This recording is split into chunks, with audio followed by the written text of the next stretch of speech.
Hi everyone, Helen Blunden here. Hope you're happy, healthy and well. I just wanted to talk about some of the books that I have bought, some of the books that I have borrowed, and some of the books that I'm planning to read in 2026. It's that time of year. It is approximately, I don't even know what the date is today, 16th of December. In the lead up to Christmas, this is the crazy time of year. There's a lot of parties happening. There's a lot of get-togethers. Not much time for reading, except for me. When Christmas Day actually happens, that period between Christmas Day and New Year is always really quiet. People seem to use that time to go camping, go interstate, go on their holidays, enjoy time with family. The days are long, the days are warm, and that is our summer holidays in Melbourne. For me, being a bit of a person who still quite likes being inside and not in the crazy chaos of being out there, I actually kind of like this time of year because it gives me an opportunity to have a think about what books I'd like to read in the new year and come up with little mini challenges for myself. One person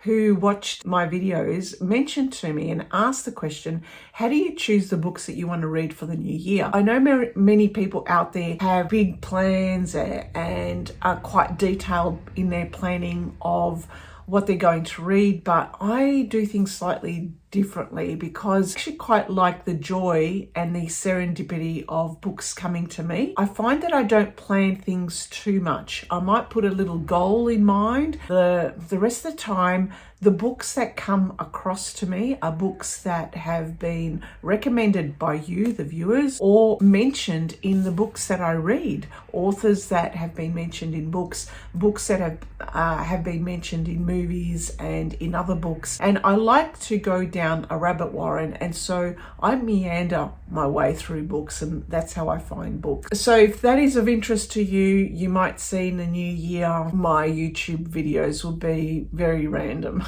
But to me, they're not. To me, they are really identifiers or little markers of my interests through the year. Let's start with the books that I have bought. Now, we have just come back from Canberra. Canberra is our nation's capital. There's a lot to see and do in Canberra, but I only spent 3 days there, and in that time, the only places I visited were a couple of bookstores. These bookstores were secondhand bookstores, and I would highly recommend going to Canty's bookstore in Fishwick, which is a secondhand bookseller. I went there with Andrew and my sister-in-law, and my eyes just popped out of my head because this secondhand bookseller has been there for a while, and a lot of the books that he's got are very much related to history and also to military history, if that is of interest to you. But while there, I had a look through their fiction bookshelves, and there were lots and lots of books. But three books that stood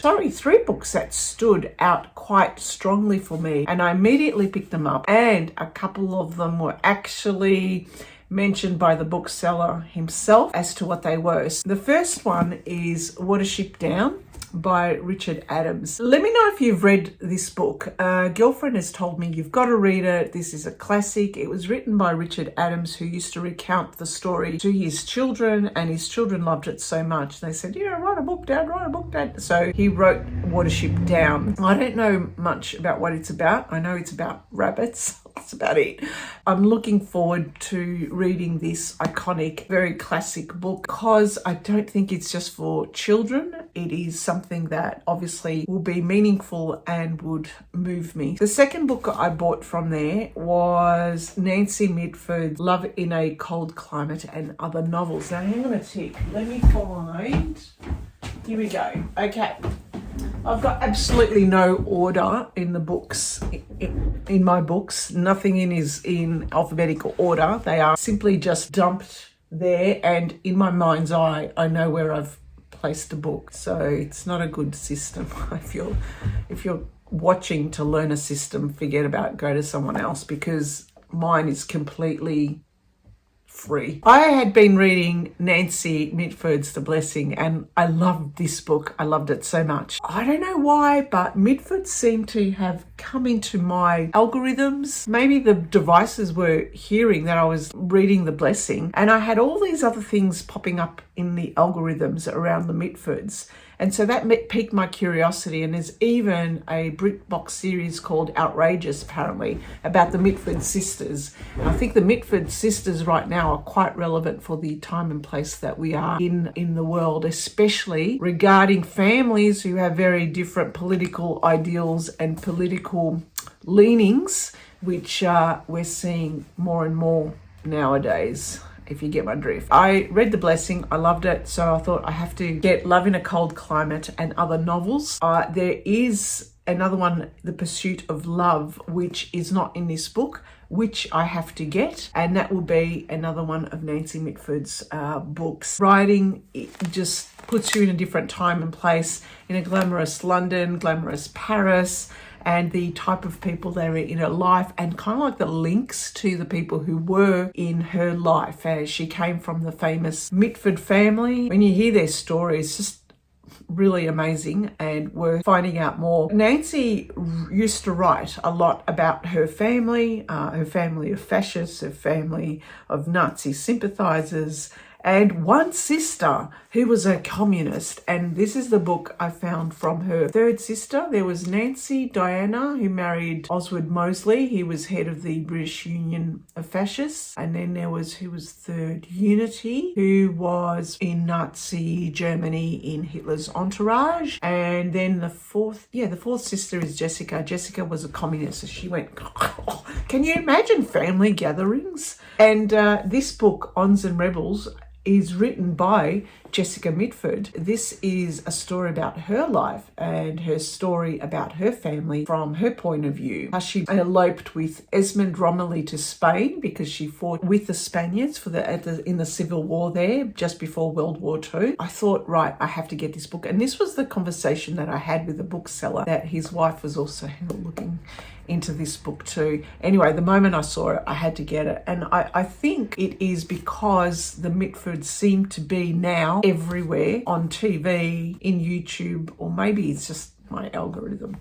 All right, let's move on. Another book that I bought this time, but bought new, based on a recommendation from a viewer here, so thank you, you know who you are, is Charlotte McConaughey's Wild Dark Shore. This book seems to have some rave reviews. It's a psychological thriller. It's not a genre I usually read. A lot of the reviews here on it seem to say that the writing is beautiful, the story sucks you right in. I must admit, because it is not a book or a genre I would usually read, the reason I bought it is a way of forcing myself to read different genre books, but also there's another method in my madness. I run a book club. I need to come up with books throughout the year. If it was really left up to me totally, I would have a year of classics, a year of literature, or a year of some odd books that people would think, why on earth are we reading this stuff? And books that aren't usually in the public's arena right now. And so I'm forcing myself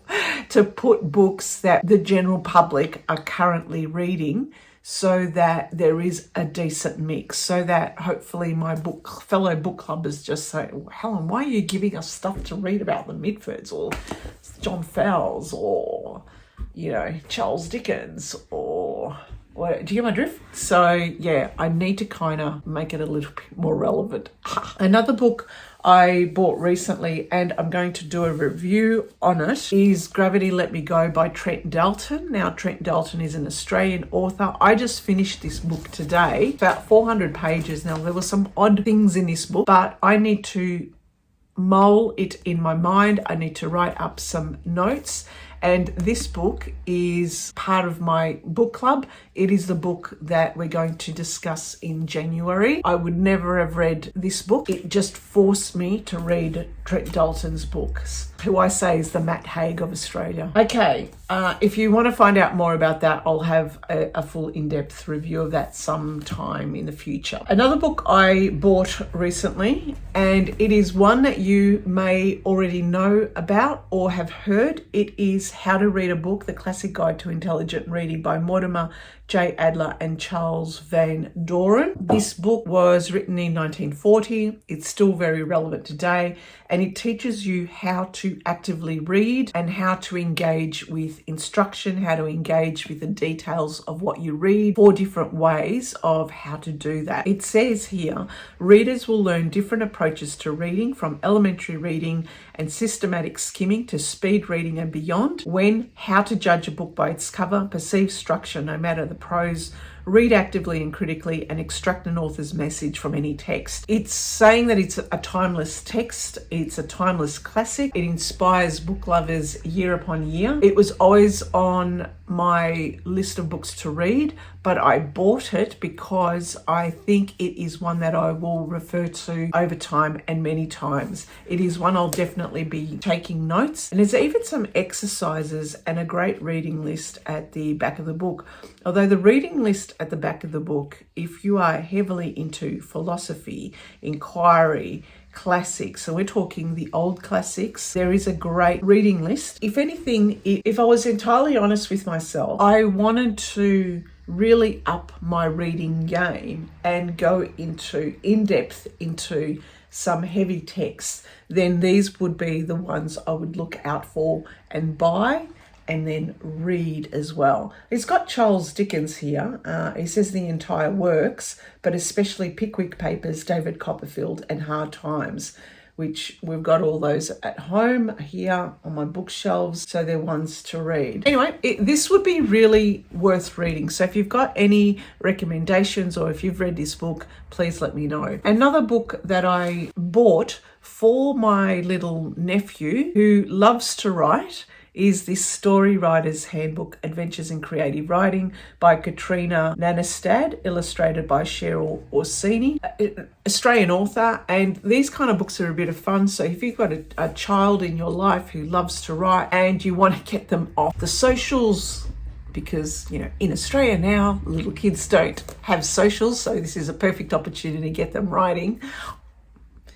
That aside, I've got to say what the Australian government did with regards to stopping social media for under 16s, I think it's a good thing. So these are just various activities where it inspires the child to write and just get their creative juices flowing. So I wonder how he'll go with this. I hope he fills it out. Another book that I have borrowed that I'm going to read over the Christmas break is Sophie Laguna's Underworld. Again, this was a highly recommended book. I have not read of any of Sophie Laguna's works. She's an Australian author. I'm intrigued to read her writing. For those of you who want to read Australian authors and current authors, then give Sophie Laguna a go. But if you also want to read an Australian author, you could have a go with Trent Dalton, although his writing style is very local and specific to Australian contexts, because he mentions Australian brands, he mentions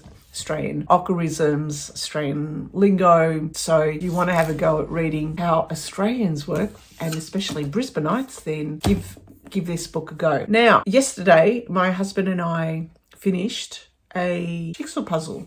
It is the first jigsaw puzzle that I've done in a very long time, and it was a gift that I gave to him because this jigsaw puzzle, 500 piece, had, all the banned books. These books were all banned since the 1960s. It was very interesting going through the jigsaw puzzle because not only did we have to find the pieces, I was quite surprised with some of the texts that were on this list.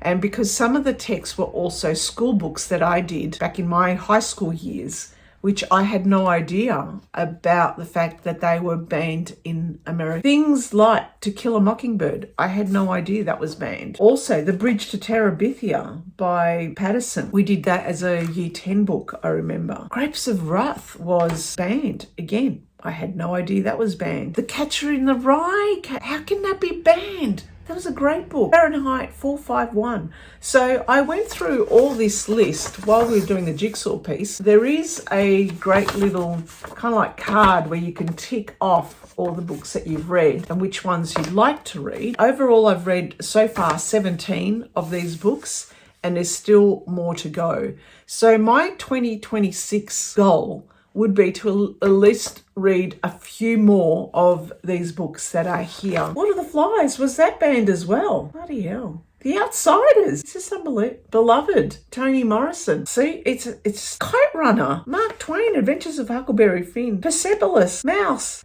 These are great books to read in 2026. Make sure that all the voices are heard and continued. Anyway, that's all I have to say for now. I do have a French book that I'm going to read as well. They'll be just stories by Guy de Maupassant, because we've got a French book club catch up in the new year as well. Just thought I'd share the books that I bought, the books that I borrowed, the books that I'm going to read, and interested in your thoughts. I'm wishing you all a very Merry Christmas and a great and happy, healthy, wonderful, brilliant new year of reading in 2026. Okay then, bye for now.